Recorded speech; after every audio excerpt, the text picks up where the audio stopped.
We chose to shoot a plane taking off as this is the main theme of our documentary, emphasising the loss of control on their lives.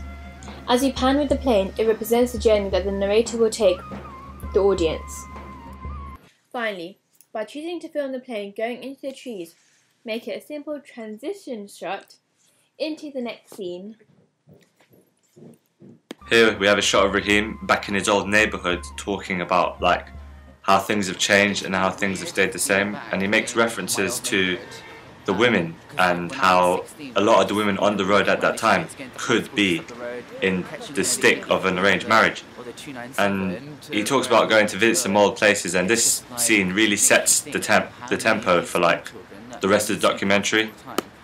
In terms of camera work, we decided to use a handheld shot for this, just to show how the environment was at the time. And he's talking to the camera, and it's one of the main signifiers in the documentary, so we decided to follow up on that. And also it gives the viewers a sense of the environment around which he is talking. By using a voiceover, we follow the typical norms of a documentary by not only simply just filling up a silence, but it's also having the narrative element, which we felt was very, very important when shooting a documentary, and it brings the narrator and the audience closer together. And it also, by showing the thoughts, it increases intimacy between the narrator and the audience themselves. The camera work we chose to do was a simple pan shot of the environment that I was in, and by focusing on the Brent Sikh Centre sign shows where the interview took place. Therefore, it doesn't need to be mentioned where we were or why we were doing anything, because it was an easy link to have from the last scene into this scene. Here we have him discussing what it means to him in terms of arranged marriages and how he feels about them and his opinions on them through a cultural aspect. We decided to keep in his own language, i.e. his mother tongue, because we wanted to keep the reality of it, and we wanted to show the audience that we weren't manipulating anything by having a voiceover. We decided to put subtitles there because it was easier for everyone, and it also applied to a wider range of audiences.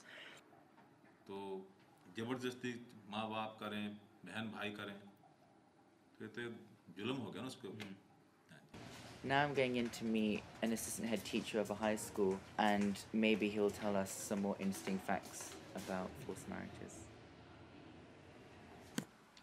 We chose this specific angle because it gives the conversational aspect to the documentary. The space there next to the person being interviewed will be occupied by the name and the school that they are from. We chose to interview these people because of the Western aspect to the documentary. We also chose to interview them because of the expert aspect that they have, talking about everything that they know. We also chose them because they can tell us about their real life accounts and show what they know from their own experiences. And also because everything here is unbiased, therefore giving an equal account of both sides.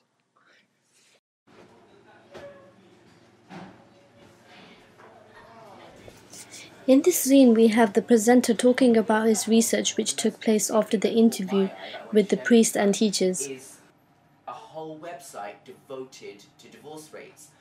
This one obviously specializes when the US to India, but it was difficult to At one point, the presenter asked the camera to be zoomed into the divorce rate. He does this as he is showing that he is connecting to the audience through the camera. In the zoom in, we see that the website shows the audience the divorce rate. This allows the audience to believe what the presenter is saying. Ridiculously low percentage.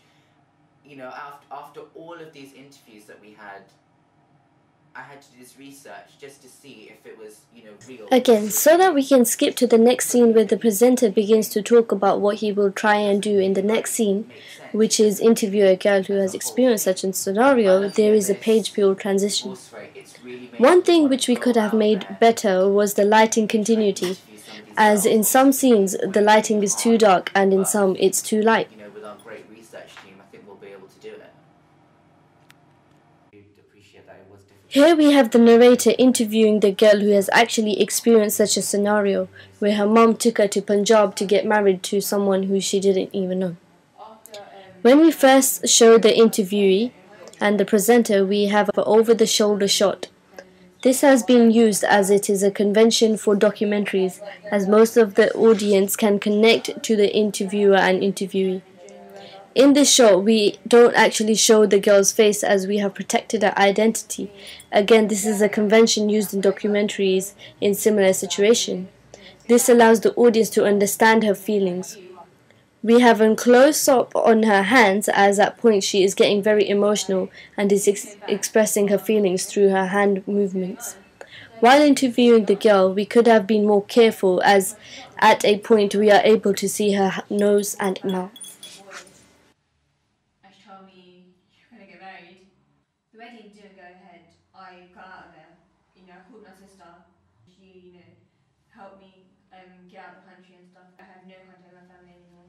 I understand. So, what are you doing now? I'm at a women's hostel now, and I believe I'm growing confident. Well, I wish you all the best of luck.